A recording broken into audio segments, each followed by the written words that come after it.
Knock knock. Who's there? Sam and Janet. Sam and Janet who? Sam and Janet evening. A musical talk mini from the Barbican Theatre reviewing South Pacific. When you first mentioned that joke, I thought it'd be knock knock. What?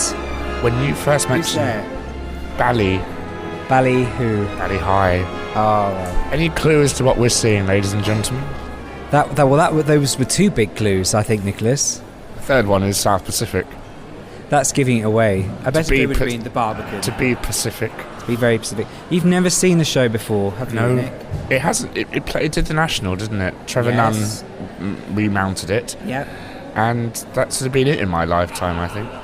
And you've never seen the movie on a kind of a wet Sunday afternoon? I have. Bored me to tears. I have to say, I don't really like the film version. Mitzi Gaynor. It's a bit trippy. There's a lot of kind of weird kind of colour filter effects. It's so colourful. A little bit too colourful, but it's so long. It's so long, and it's just not as much fun, I think, as the real thing is. We are here at the Barbican Theatre, seeing the Lincoln Center production of South Pacific, which won rave reviews over in New York. And a very large number of Tonys. Was it about 7 Tonys? I think so, or something like that. Yeah, I think it opened in 2008. Is it still running? No? So it did what? It did about 2 years of business. Don't know. And it initially had Matthew Morrison in the cast. From Glee. Who do we have tonight? Who's Lieutenant Cable? Who do we have tonight? Well, I think the guy who was playing the older French character has come over, and I know he's sharing the role.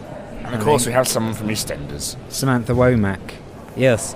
Nee Janis, who I know her through Eurovision. She sang for Eurovision one year, and she was famously off-key. Good, well that gives us good boding for tonight, doesn't it? Oh, I think that's fine. I mean, I think that's probably a one-off rather than... You wouldn't send someone into a singing competition who consistently couldn't sing. That would just be silly. Depends if it's Eurovision or not. That's incredibly rude. But that was many moons ago. Yeah, I mean, so she is the familiar face as Nellie Forbush. Possibly, this is slightly mean, not a Nellie Forbush in the first flush of youth, I would say. She looks very attractive from the pictures I've seen in her curvy underwear. I always kind of think of Nellie kind of being a lot younger, though, maybe in her 20s. Now, why do you think I'm excited about tonight? What's one of the big pluses about this production? Would it be the orchestrations? No, it's not the orchestrations, it's the orchestra. We have the full 25-piece orchestra. Now, in Lincoln Center, the lid of the orchestra pit came up. I doubt we're going to have that tonight, and they all had their tuxedos on, and it was very old-fashioned. But the Barbican's an interesting space because they have doors at the end of every aisle that close automatically when the show starts. Have you seen a show here before in the theatre? The last musical I saw here was the big anniversary Les Mis, because this isn't really a venue hugely well known for musicals, is it, Nick?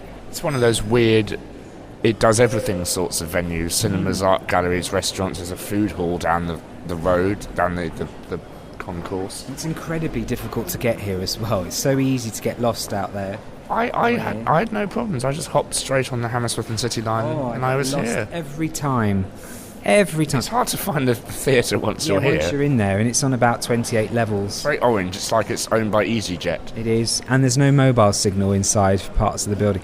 But, however, this is also the European premiere, and it's the kick-starting of a UK tour. So we'll have the dates and information about where else it's going up on the website. Excited? I am, Nick, because it's such a lovely score. Some Enchanted Evening is one of the best. Some Enchanted Evening, Bally High, Happy Low. Talk.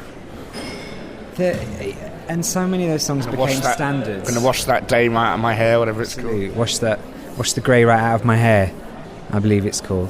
Although, oddly enough, there was one day when I was watching the Universal Bride of Frankenstein, and some of the score, Bride of Frankenstein, is a particular piece that is Bally High. You know, what was Bride of Frankenstein, 1930s, but that it does have the... It's just an octave going down the semitone. It's a very sci-fi thing, actually. It's kind of... Do you think? It's very exotic and it's a beautiful song. And Richard Rodgers famously kind of wrote it within about 5 minutes. He kind of came up with it just like that. But he always kind of defended the speed of writing by saying, well, you know, look, Oscar and I discussed it so far in advance about the type of song it was going to be, that when he actually presented me with the type of lyrics, I knew I was going for kind of an oriental sounding theme. So, don't criticise me. I do wonder whether he'd seen The Bride of Frankenstein. It's very odd. We're not accusing him of plagiarism from Beyond the Grave. A lot of people are saying this production is not the production, but the story is incredibly dated now. I mean, I've only seen an amateur production before, and I'm aware that there are kind of other film versions and TV movie versions that tinker about with elements of it. My impression of it, and I may be wrong, was that at the time it probably would have had a more, a contemporary feeling, kind of dealing with those issues of racial prejudice. Incredibly contemporary. It won a Pulitzer Prize. Yeah, it did. Well, the short stories that it was based on also won a Pulitzer Prize. So I suppose it's difficult to know what an audience of the time of 1949 would have made of Nellie, how much you would have sympathised with her.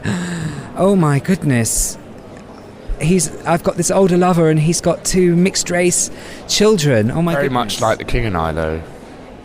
Well, culture clashes. That's what. It's interesting how all the Hammerstein shows are about culture clashes. Oddly enough, though, I mean, again, going back to the fact it's based on short stories, the show is kind of 2 short stories from a collection kind of melded together.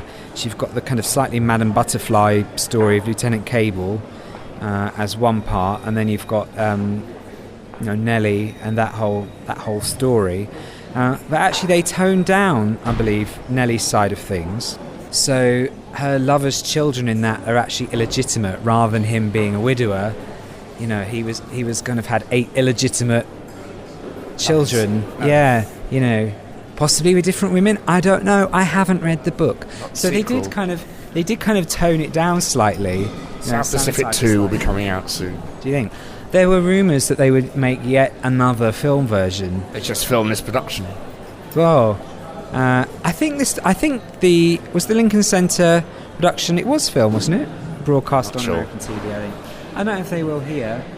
I mean, the main thing that I've read about this was that staging wise, don't expect whistles and bangs, because it's a very traditional type of staging, and nothing that you'll see staged, nothing they're going to do is kind of something that you couldn't have done 40 years ago. I'm leaving. But Goodbye. The lure of this production is the orchestra is one. It's a large cast. It's a cast of 40, and it's just seeing, well, how is it going to be?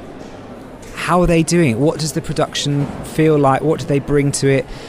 How do they make it kind of modern and relevant, and enjoyable in that sense, and make it not feel like a period piece or feel, like an amateur dramatic piece? We'll let you know of our thoughts after Act 1. Thank you, Andrew.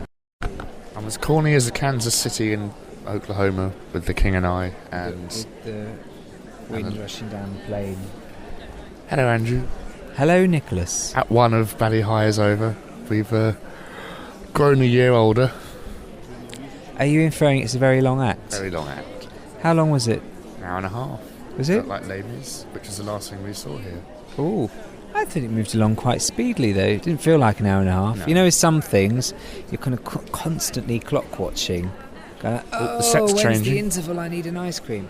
I didn't feel that at all. Did you? No, I'm enjoying it. Good. It's charming. End of Act 1's a shocker, though, isn't it? Dun dun dun. She turns into the baddie, or does she? Depends which decade you live in.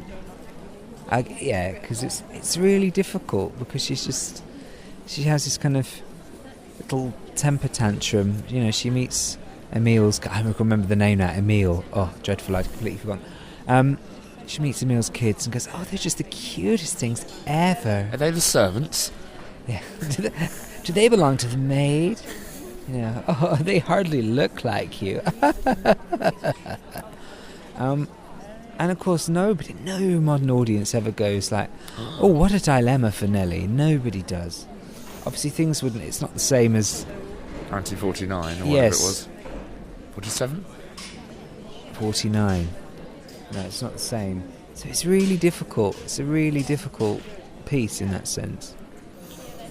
But there's more humour than I thought there would be in it. Some quite rude stuff as well. Do you think that's in the direction, or do you think that's in the original thing? It's quite saucy, isn't it? It gets a bit Miss Saigon on us. Yes, he goes... Ballet High's a brothel, for those of you who don't know. The island with children brothel. being prostituted out. That's a bit creepy, isn't it? Well, I mean... Yes, that whole scene is quite creepy, where Bloody Mary kind of gives her Bloody daughter Mary over is to formerly from Avenue Q. When Bloody Mary comes on... It was a pantomime. She is very much like kind of... Widow Twanky. No, she's like Christmas Eve, but 30 years on. She's brilliant because she goes from being very, very funny in that first scene, in the first scene she does, to when she's kind of dealing with Cable and her daughter, being incredibly kind of manipulative and quite creepy.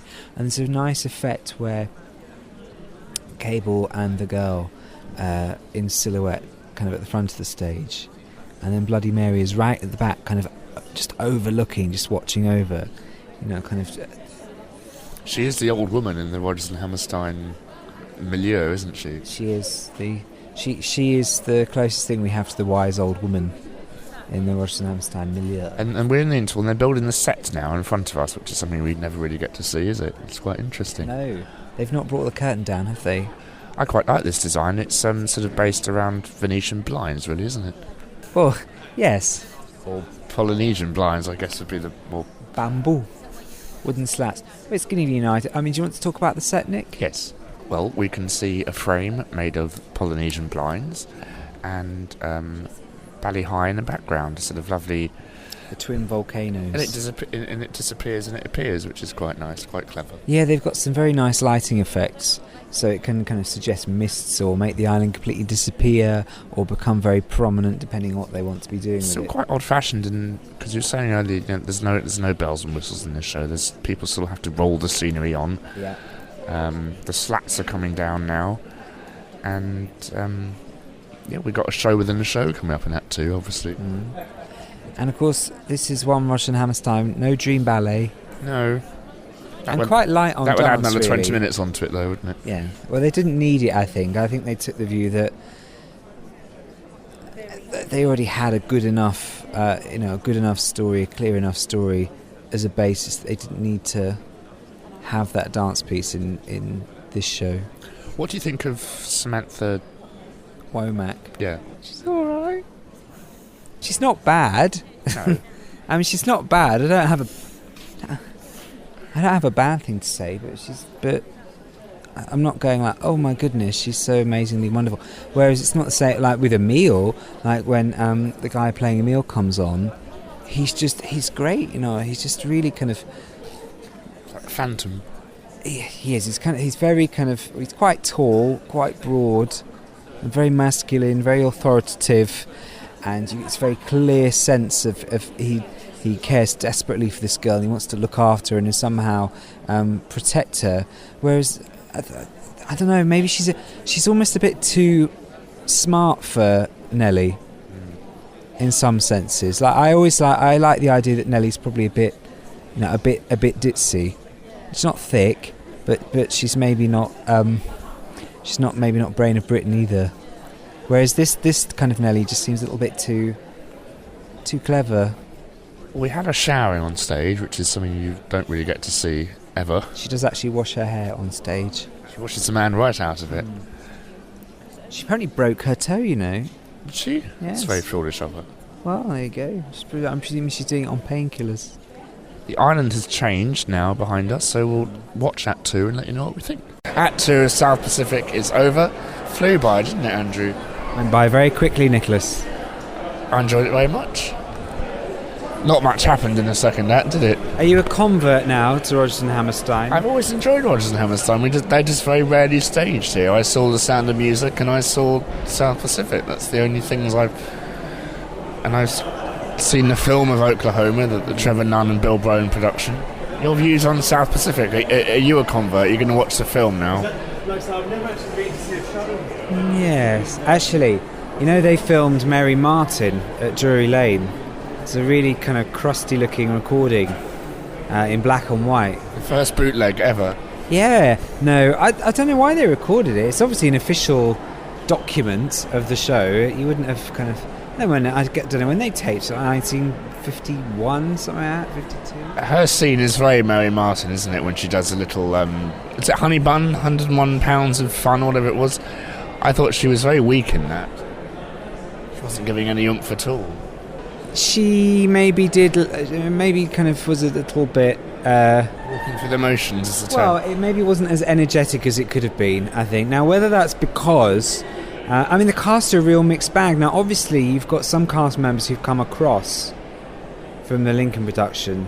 Like Bloody Mary being... Yeah. And so you've got this mixture of some performances that are just jaw-droppingly wonderful.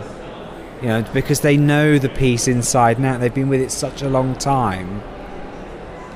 That's why they're so good, because they know their characters inside and out. And I suppose, in fairness, the UK cast, the people that are new, are still getting used to it. It's only been running a few days as we've seen it, I think. And I don't know whether... It's our second show today as well. Yeah, and so I think it's just a case of it maybe needs a little time to settle down, but it just... Yeah, I mean, there are some amazing performances in it, absolutely, and it's a great ensemble. The standout song, I think, for everyone is This Nearly Was Mine, the big song in Act 2, which... ending on a big note. Yes, very... A rapturous round of applause. Yes, well deserved. Well, absolutely well deserved. What's your favourite song in it? Well, in the score generally, or tonight as in performance? If you have a favourite song in the score, did it live up to the performance tonight? I like I'm in Love with a Wonderful Guy and I'm a Cockeyed Optimist, I think. But tonight, I mean, I'm going to with the popular choice, Nicholas. I'm going to go with Bally High. Bally High. I did have shivers down my spine listening to Bally High. It was brilliantly done. Same first three notes as Over the Rainbow, interestingly enough. Somewhere popular combination. Yes. Did you notice as well, like the second act, although it takes place over a period of time, a lot of it's kind of night time, isn't it? So again, the backdrop had changed and the island completely disappeared. Yes, I'm just counting when 1, 2, 3, 4, 5, 6, 7, 8, 9, 10, 11, 12, 13, 14, 15 songs in Act 1. It's a load of songs. And one, well, not really a dance, it's not a song. 1, 2, 3, 4, 5 songs in Act 2. See, I would like to come and see it again, I think, when they tour it round, just to see how it varies. Will it go to the Hexagon in Reading, do you think? No, it's playing larger venues. The Wimbledon, do you think? As I said, we can check out the tour details online, Nick. Yes, we'll put all the information on our lovely website at MusicalTalk. I don't know whether everybody. I don't know who's going on the tour or what scale the tour will be. It's certainly worth seeing. I mean, it's such a solid show. I presume it'll be the same production we saw. I mean, they put Les Mis here and they managed to tour that quite successfully. With the same size orchestra and cast. Of course, that's what you do. You don't downsize a touring show. I've seen a lot of Bill Kenwright shows. He downsizes everything. Have I been corrupted, Nicholas? You'd put a show on in a cupboard if you could. Oh, how very Edinburgh. But I mean, it felt quite nice to see a very original and groundbreaking musical. Not nowadays, but you sort of sat there and thinking, we could have been in 1949 because there wasn't anything groundbreaking in the show at all. I think it was exceptionally good at setting the period that the piece is set in. So again, we've not mentioned costumes at all, but the costumes have a really kind of authentic kind of look and feel to them, don't they? Late 40s, no skin being revealed and things. And again, the kind of the follies that open the second act, are a real joy. So the costumes, it's the Thanksgiving follies, and so some of the girls are dressed up as turkeys and to kind of make their fans. That's what they were. Okay. Yeah, they were Thanksgiving turkeys. And their fans are kind of made from old copies of Life magazine, which is I noticed that. Nice look. I just wondered what I thought they were sort of. And lovely kind of glossy 1940s hairdos. There's a lot of attention to detail. I mean, you can see where the money's gone. It's gone in having such a big cast, a big orchestra. It's lovely lighting as well. I think the lighting was gorgeous. Yeah, some very nice kind of It's a lighting very evocative effects. production. Mm. I just sat there thinking, every Rodgers and Hammerstein song sounds like every other Rodgers and Hammerstein song. I heard strains of I Enjoy Being a Girl in there. I thought that could have easily been shoehorned into Well, you know, I mean... all credit to them, you know, they are brilliant songwriting Well, it's a team. musical style, isn't it? Yes, so you're going their own musical style. Well, yeah, and so you're going to find things. You're going to find things that are similar, because that's because they have style, Nick, and therefore they tend to do things in their own style. And that's why when we went to see kind of Musical of Musical, the musical. Have I done enough musicals? Exclamation mark. Exclamation mark. Probably 3. They're easy to parody in that sense, because you can kind of come up with but and of course you can come up with something that sounds a bit like it, but it will not be as good as. Be funnier, but it's not as good as. Yeah. Well, thank you, Andrew, for joining me for South Pacific at Thank the you, Barbican Nicholas, for Theatre. taking me to South all right. Pacific.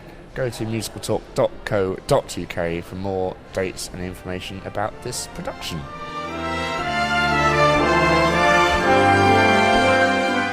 This Musical Talk Mini, copyright 2011.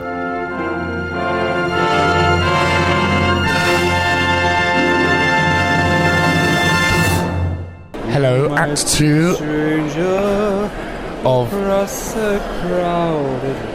Act 2 of South Pacific is over. It flew by, didn't it, Andrew? Bleh. Start again.